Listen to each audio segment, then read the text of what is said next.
我會形容木二代咧係喺一個好牢固嘅框框之下嘅，佢要活喺上一代嘅影子之下。牧二代最理想嘅工作都係喺教會裏邊嘅侍奉，擔當牧師嘅角色，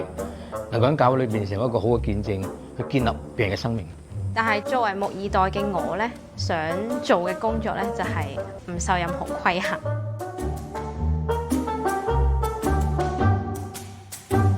我係范可言，係一個信二代啦，范冠希牧師嘅女啦，咁所以咧我亦都係一個牧二代。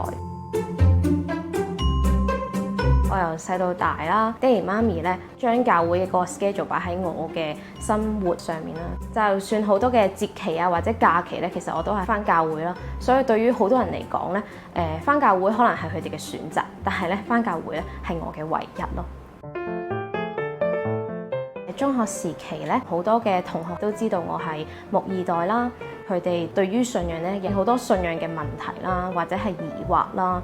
咁佢哋就會可能好多時候都嚟問我先，因為唔係好敢直接問老師啦。教會裏面咧都可能好多人會期望或者咁樣去諗牧二代將來就會朝着讀神學嘅呢個方向係繼續發展啦。心裏面就會覺得逼住我一定要去終身嘅侍奉。我諗我最大嘅反應咧，我唔想，我仲有我好中意想做嘅嘢啊咁樣。中學同學咧對於信仰有疑問之後咧，我已經有去諗不如我去讀神學啦，去讓到我真係可以解答到更多人嘅問題啦，又或者係喺佢哋嘅問題裏面咧，讓到我對於呢個信仰更加認真咁去追求。但係當我真正去了解讀神學係點樣嘅時候咧，發現唔係我想就得嘅喎，係要有上帝嘅呼召嘅。好多時候咧，聽其他人嘅分享咧，都係一個好驚天動地或者係好大嘅轉變，有180度嘅轉變。咁然之後就係啦，上帝去呼召我啦。咁但係我嗰陣時咧冇，我只不過係一個啱啱中學畢業嘅學生，我由細到大都已經喺教會裏面成長，又冇啲咩好大嘅轉變，咁所以就最尾咧升學咧就冇揀到讀神學，反而係讀咗一科我好中意、好有興趣，由中學或者細個已經好中意嘅科目就係化妝啦。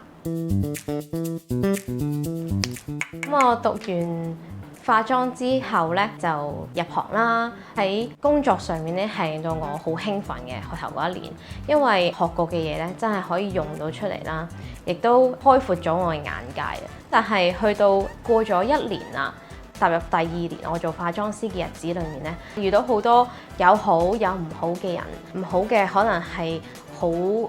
裝模作樣，要爭上位或者要爭表現，但係同樣咧亦都遇到一啲好細心教導嘅前輩，開始咧就有啲原來世界係真係咁樣嘅。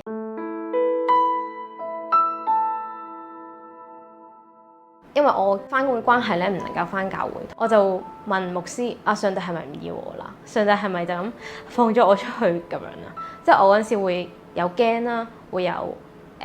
唔開心啦。離開上帝咧，對於我嚟講係一種好驚惶嘅事嚟㗎。之後當我淡季啦，或者係冇乜嘢做嘅時候咧，咁我就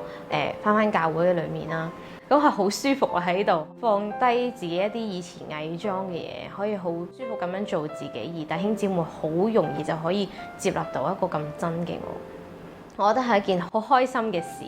咁我重拾翻教會嘅生活啦，或者侍奉嘅時候咧，又咁啱咧，信義會咧嘅青年部咧就搞咗一個信義行嘅活動，讓到信義會嘅唔同堂會嘅年輕人咧去走埋一齊，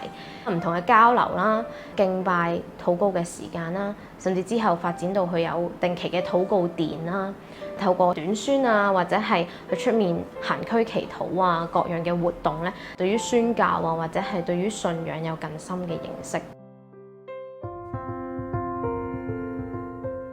喺台南嘅一個經歷裏面咧，就係一位牧者啦，同我哋講：你而家最豐富嘅資源係啲乜嘢咧？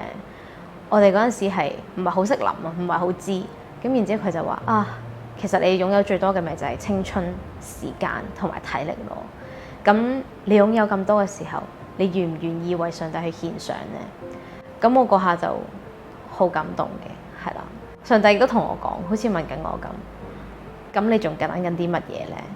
原來我一直只不過喺度等待嗰個驚天地嘅呼召，但係其實上帝就同我講話，而家已經係最好嘅時刻，咁樣先係呼召，而係好單純咁樣問你，你願唔願意為上帝獻上自己，就已經係一個好大嘅呼召。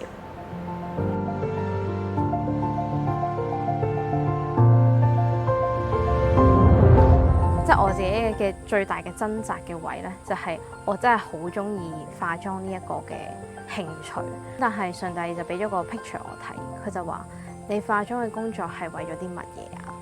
咁對於我嚟講咧，化妝係因為我見到人嘅改變，或者係人去見到自己靚嘅一面咧，係好喜樂嘅。但係原來呢一份喜樂咧，唔能夠維持好耐，即係好似當你過咗嗰段嘅時間，或者係卸咗妝之後，好似又重回翻去本來嘅生活咁樣。但係上帝同我講話，我可以為人哋嘅生命添加嘅唔係淨係一時嘅喜樂，可以係一世嘅咯。喺神學院都幾多人知道我係木二代嘅時候呢，其實佢哋對我嘅期望都大，但其實可能我都係識到表面嗰一陣，底嗰陣我係真係唔識，所以點解我先會嚟讀？我點樣去跨過佢呢？要首先放低咗自己木二代嘅呢個身份先，去問咯，唔好覺得人哋因為覺得我好多而去逞強，就覺得唔緊要啦，模模糊糊都可以。都花咗一段時間去承認自己係有幾多斤兩。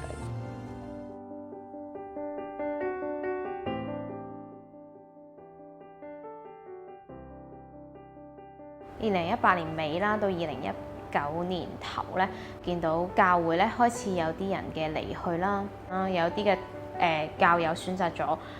出去工作咧，然後又冇再翻到嚟啦。見到教會有一個好興盛嘅時間啦，慢慢咁去衰落啦。其實心裏面咧係覺得好難過啦，好心痛啦。然後亦都喺一啲嘅社會衝突上面咧，見到